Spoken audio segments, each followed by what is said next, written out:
haciéndome la prueba de esfuerzo de los 4 pisos. Bueno, empecemos con bartonelosis. Recordemos que la bartonelosis realmente es la unión de dos géneros antiguos. Uno era el género Grahamnella y el otro el Rocharimae. De esos dos géneros aparece el género Bartonella.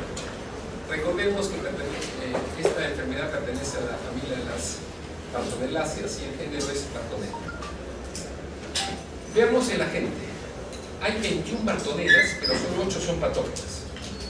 De esas 8 tenemos a la Bacilliforme, a la Quintana, a la Ginselae, a la Elisabethae, a la Grahamani, Washoensis, la Vinsoni y la Grahamnidae. Todas estas enfermedades van a producir algún tipo de patología, algunas más benignas que otras, pero todos van a producir alguna patología. Dentro de lo que nosotros nos interesa como peruanos es la Bacilliforme, que es básicamente la famosa enfermedad de Carrión. Tenemos a la Quintana, que produce fiebre la quinchera, la Ginselae, arañazo de gato y endocarditis, la Elisabethae también endocarditis, la Washoensis produce carditis, la Grahamani infecciones intraoculares y la Vinsoni endocarditis. Este agente en realidad es un cocobacilo. Este cocobacilo es gram negativo, es aerobio y es pleomórfico. Tiene varios factores de virulencia. Dentro de esos, uno de los más importantes es la deformina. El otro que es importante es la motilina, que está dado por algunos flagelos unicolares que tiene y que es de repente el más determinante de la virulencia de este género. Tenemos otros antígenos como las proteínas IAL-A y IAL-B y los filamentos polipeptídicos o FIL-A. Muy bien, ¿y cuál es el vector de esta enfermedad? Si hablamos de Bacilliforme, estamos hablando de la Dulsomia. Si hablamos de la Quintana, el Pediclus humanus propolis, que es el idioma. El Ginselae es la pulga de gato. La Elisabethae, al igual que la Grahamani, la Washoensis y la Cladicchidae, no tienen un vector conocido todavía. Al Vinsoni se le atribuyen las garrapatas como vector.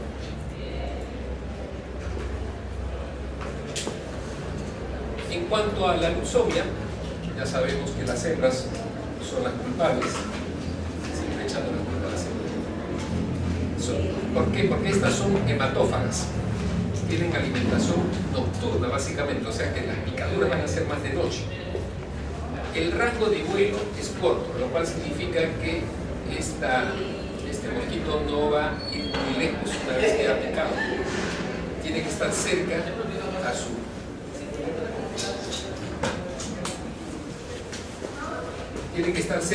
al huésped para que pueda picar fácilmente, porque su rango de vuelo no es muy bueno.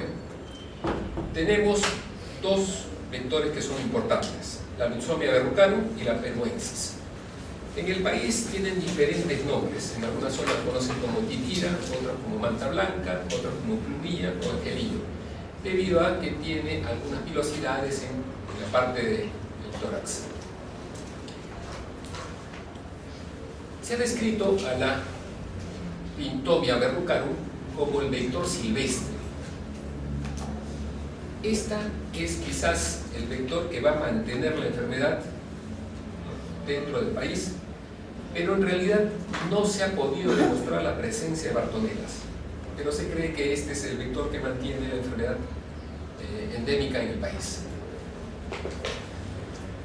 En cuanto al piojo, recordemos que es vector de la Bartonella quintana y básicamente va a producir irritación en la piel y con los desechos va a producir la enfermedad al momento que el paciente se rasca.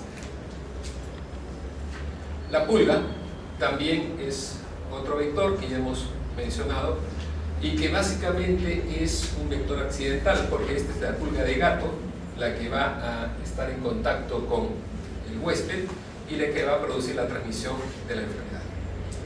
Esto se ve mucho en lo que es la enfermedad por arañazo de gato. Muy bien, ya conozco el agente, ya conozco el vector, ahora cómo es que se produce la enfermedad, cuál es la patogenia de la enfermedad. Una vez que la leucemia pica, va a inyectar bartonelas al torrente sanguíneo. Las bartonelas lo que van a hacer es rápidamente se van a meter a los glóbulos rojos y a las células endoteliales. Les gustan los glóbulos rojos y las células endoteliales. ¿Qué va a producir en el glóbulo rojo? Lo que va a producir es, a través de la deformina, un daño estructural. Va a alterar la membrana del eritrocito y esto va a activar al RES. Obviamente, la bartonela ingresa al glóbulo rojo y al endotelio para evitar el sistema de defensa. Pero una vez que ha producido la deformidad y el ingreso dentro del glóbulo rojo, si se multiplica, esto va a producir que el glóbulo rojo en un momento estalle, produciendo una anemia hemolítica. Nuevamente, este agente va a viajar y nuevamente va a invadir otros glóbulos rojos y otras células endoteliales. Entonces, por lo tanto, voy a tener una anemia hemolítica, en este caso va a ser intravascular. Una vez que ha destruido, se comienzan a liberar señales inflamatorias que van a hacer que los macrófagos y los histocitos acudan para tratar de contener la infección. Obviamente estos macrófagos van a no solamente van a digerir a las bartonelas, sino también lo que van a hacer es tragarse a los glóbulos rojos infectados. Y esto va a producir también una anemia hemolítica, pero en este caso extravascular.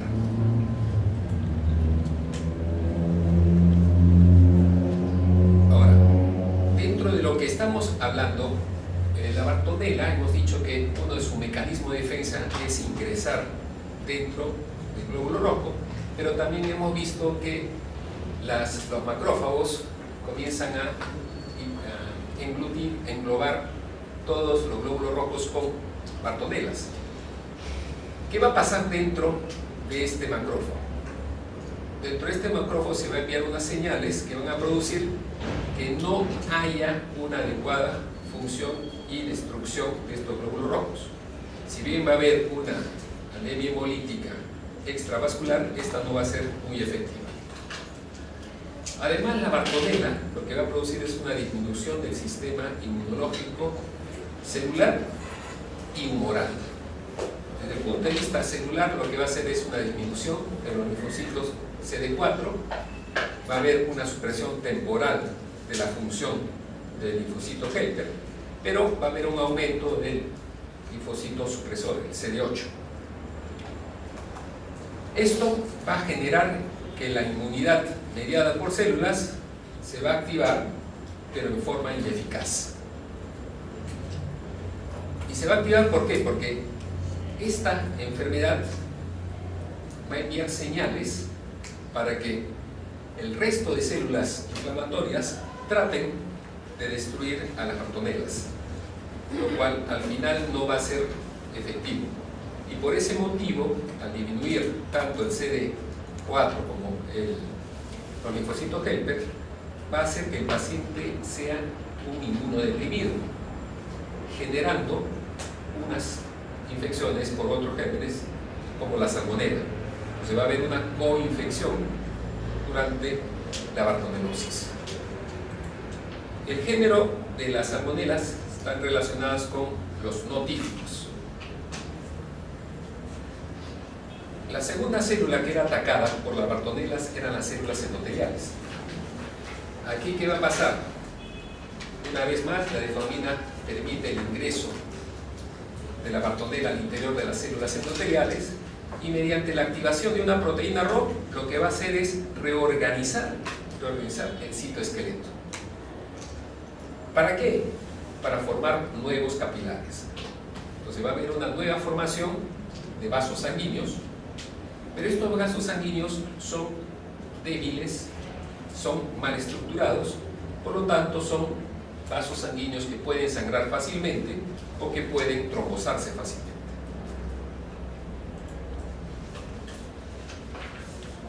La Bartonella, nosotros conocemos que la característica principal es la verruga. Aparte de la anemia hemolítica, la verruga. Y la verruga no es más que la formación de los nuevos capilares que hemos mencionado, más la proliferación de bacterias, un infiltrado mixto de células encargadas de la destrucción de estas, como los macrófagos, monocitos y los polimorfos nucleares. También las células dendrocíticas y obviamente la bacteria que está metida dentro de este acúmulo de células.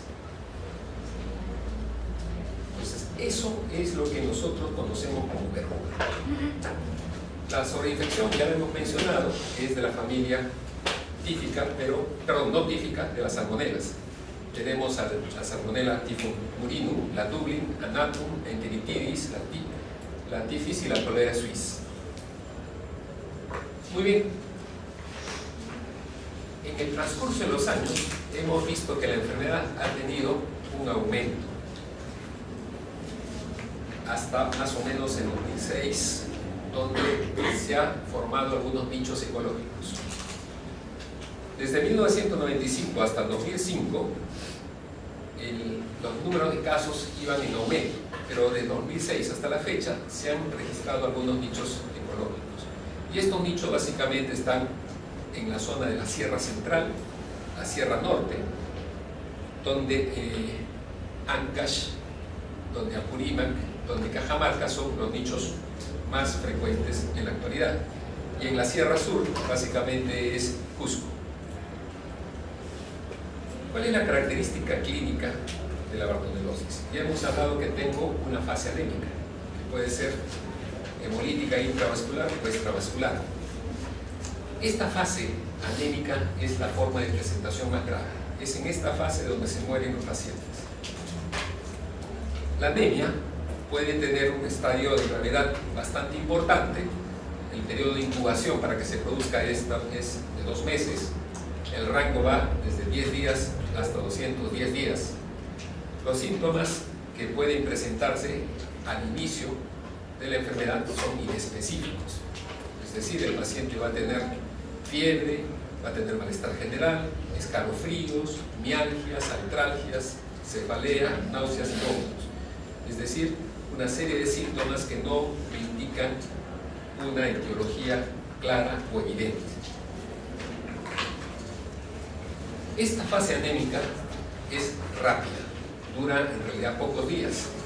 La anemia puede ser severa y si no manejo esta complicación, como les digo, puede haber una alta mortalidad. La mortalidad se debe básicamente a hipoxia o básicamente a insuficiencia cardíaca. Ustedes ya saben que una disminución de una hemoglobina por debajo de 7 genera insuficiencia cardíaca. Y si esta caída es brusca, entonces la insuficiencia cardíaca puede estar presente y ser grave.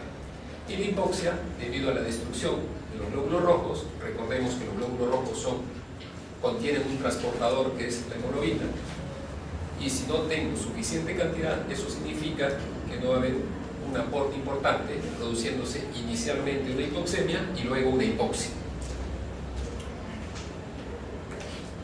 Durante la segunda semana de enfermedad es donde van a presentar las complicaciones. Es decir, van a aparecer las infecciones, las coinfecciones, mejor dicho, que pueden ser, como ya hemos mencionado, a base de salmonelas y que pueden comprometer diversos órganos. También aparecen algunas complicaciones del tipo no infeccioso. Como ya hemos mencionado, uno de ellos, por ejemplo, es las complicaciones cardiológicas, pero también puede haber problemas hepáticos, renales o neurológicos. Y si el problema es muy serio, el paciente puede llevar a una falla orgánica múltiple y por lo tanto la muerte del paciente. Entonces, si yo tengo que hacer un examen físico en un paciente que tiene bartonelas en fase anémica, obviamente la palidez es lo más saltante junto con la ictericia. Luego tengo que buscar la presencia de ganglios de hepatomegalia y de esplenomegalia, es decir, hay proliferación de la célula del res, como habíamos mencionado al inicio. Y producto de la insuficiencia cardíaca o de la falla orgánica puede haber edema pulmonar, anasarca, sangrado pericárdico, miocarditis, coma, ¿no? Y el paciente tener una disfunción úrica. Si el paciente logra sobrevivir a esta fase, tenemos un periodo intercalar, que no es más que la defervescencia de la enfermedad, es decir, ya los síntomas comienzan a atenuarse, el paciente va resolviendo su enfermedad, ya la fase anémica se va estabilizando porque la hemólisis se detiene.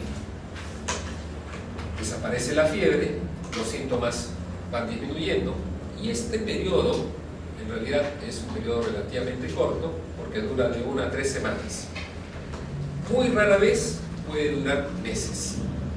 Y luego tenemos la tercera fase, que es la fase eruptiva. Es más frecuente en niños, sobre todo aquellos que viven en zonas endémicas.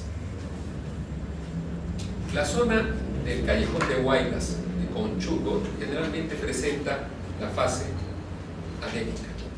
Y la zona del Cusco, el Valle de Urubamba y el Valle de la Comezo, generalmente se ven más casos eruptivos.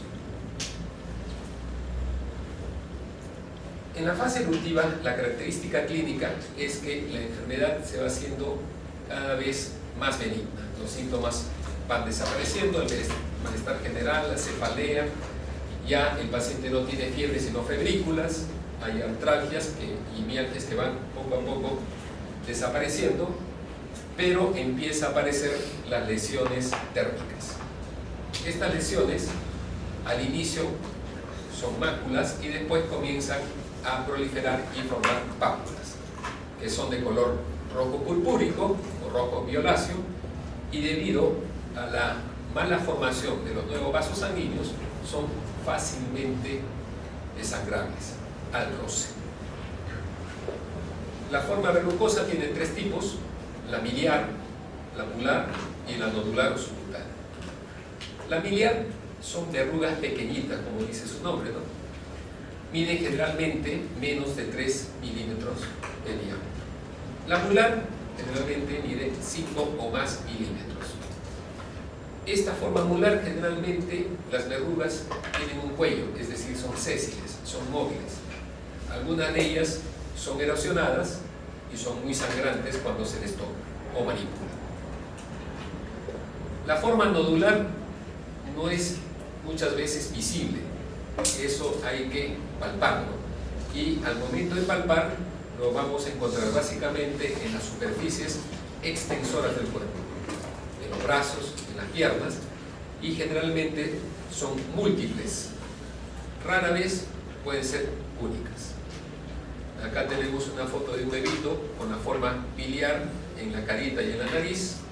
Luego tenemos un niño con lesiones mulares y acá tenemos una forma nodular. Miren que el color de la piel en la forma nodular es casi parecido al color de la piel normal.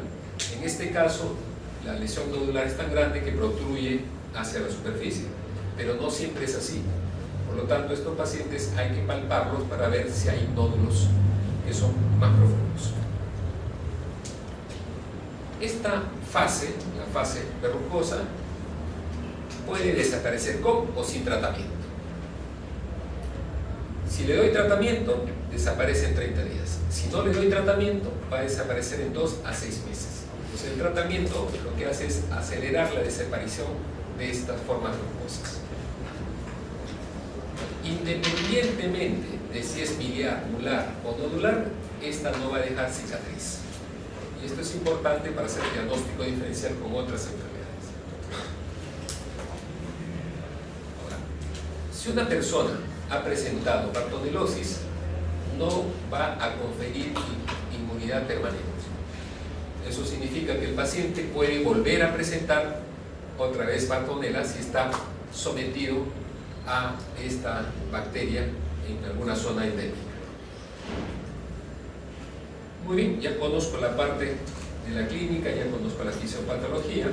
Ahora, ¿qué exámenes debo pedir? Si estoy en una fase hemolítica, la fase anémica hemolítica, y tengo epidemiología, y estoy sospechando en una bartonela, hay tres pruebas que son bastante importantes porque tienen una alta sensibilidad y especificidad. El frotis periférico, en el momento de hacer el hemograma, el inmunoblot y el PCR. El PCR, me refiero a la reacción de cadena de polimerasa, no a la prueba inflamatoria. De las tres, la que mayor sensibilidad tiene es el inmunoblot. En segundo lugar, el frotis. Y si hablamos de especificidad, obviamente el PCR es el más específico de los tres.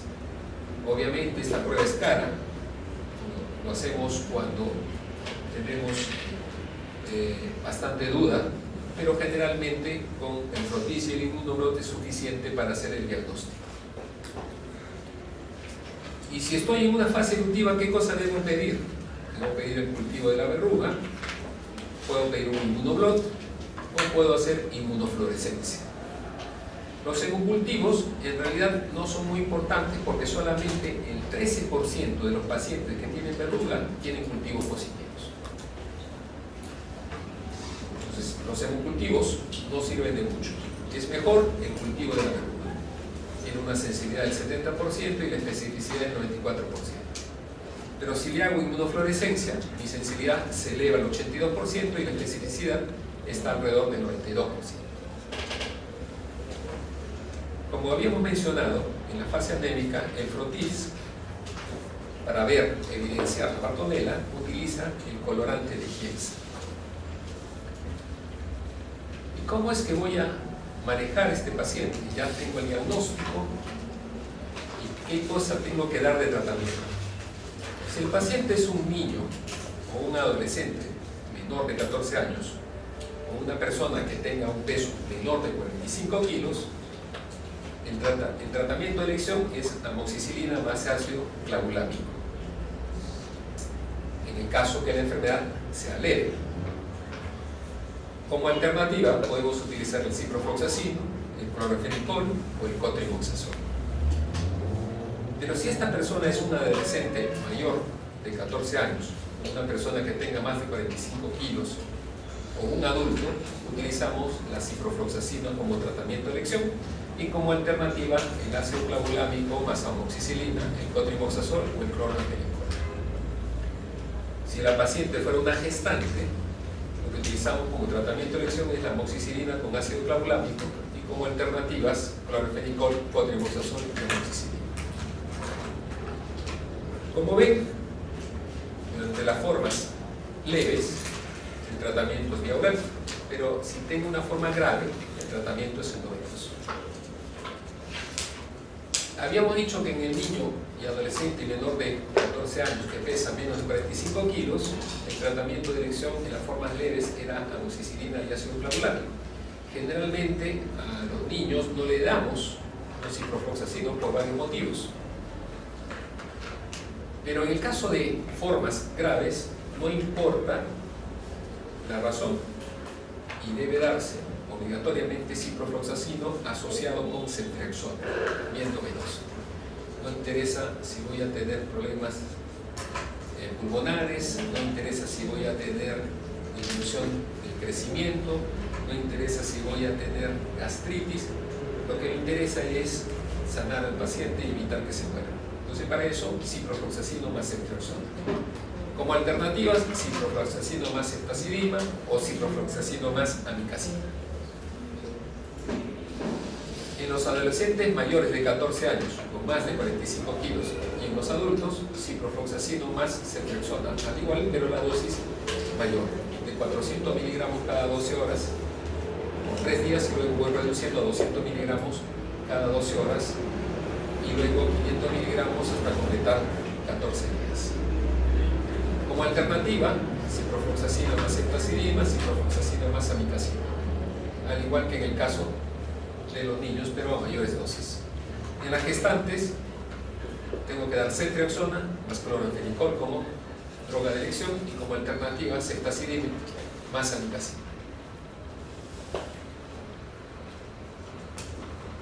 En el tratamiento voy a ver que esta enfermedad, si tengo un hemocultivo positivo, ya hemos dicho que no son frecuentes los hemocultivos positivos, pero si tengo uno y el paciente es sensible a los beta-lactámicos, aminoglucosa, macrosa, tracrólidos, doxiciclina y rifampicina, este es lo que tengo que dar. Y básicamente en la fase anémica puedo utilizar la penicilina y el clorfenicol. Sobre todo voy a preferir el clorfenicol si tengo asociación con una coinfección por salmonelosis. En la fase eruptiva puedo utilizar como alternativa la rifampicina y el ciprofloxacin. Dentro de las complicaciones no infecciosas ya habíamos mencionado que hay algunas de origen neurológico, como la somnolencia, la ataxia, la agitación, la convulsión y el coma.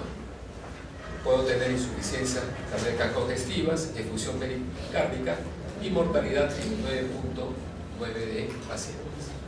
Dentro de las complicaciones infecciosas, básicamente están orientadas a problemas pulmonares y renales. Dentro de los problemas pulmonares, bronquitis y neumonía, y dentro de los problemas renales, una injuria renal aguda. ¿Cuáles son los factores de riesgo que yo debo tener en cuenta para ver si mi paciente tiene alto riesgo de mortalidad? La presencia de anasarca, la hipotermia, dificultad respiratoria, delirio, coma, hipoalbuminemia definida como una albúmina menor de 2.8 gramos por litro, leucocitosis permanente, hiponatremia, elevación de las transaminasas y la fosfatasa alcalina. Esos son los factores de riesgo para mortalidad en caso de una Bartonella basilar. La otra enfermedad importante de Bartonelosis es la enfermedad del arañazo de gato. En realidad, esta enfermedad no solamente es por el arañazo de gato, sino también a veces por la mordedura de los gatos. La Bartonella henselae es la culpable de esta enfermedad y básicamente se debe a que la pulga del gato ha contaminado la superficie de la piel del gato con la Bartonella a través de las heces de este vector. Entonces se contamina y al momento de arañar estoy inyectando probablemente heces contaminadas con Bartonella y por lo tanto el huésped hace la enfermedad. A veces no es necesario que haya mordedura o arañazo, es lo más frecuente. A veces estas deyecciones con Bartonellas incluidas pueden saltar en el momento de que el gato está cerca a uno y al momento de hacer algún movimiento y ingresar a través de las mucosas.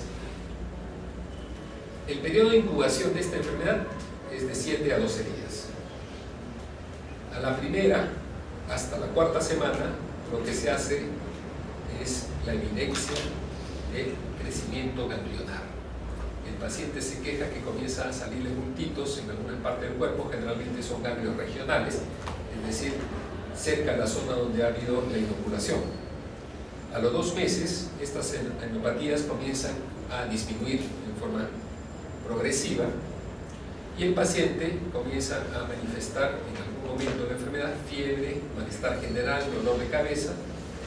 Hay una zona de enrojecimiento que puede producir una ampolla o una pústula. Y esta enfermedad básicamente es benigna. En mayor parte de los pacientes no requiere tratamiento, suele desaparecer fácilmente. El pronóstico es favorable. El problema son los pacientes inmunodeprimidos. Acá las complicaciones pueden ser severas y por lo tanto es necesario el manejo. Se utiliza generalmente acitromicina, ¿no?, o doxiciclina. En algunos casos puede combinarse con rifampicina, cualquiera de los dos, dependiendo del estado de gravedad del paciente. La acitromicina ha demostrado muchas veces que ayuda a desaparecer rápidamente la enfermedad y también la presencia de adenopatías. Y con esto terminamos la parte que es Bartonelosis. Hasta aquí, ¿alguna pregunta?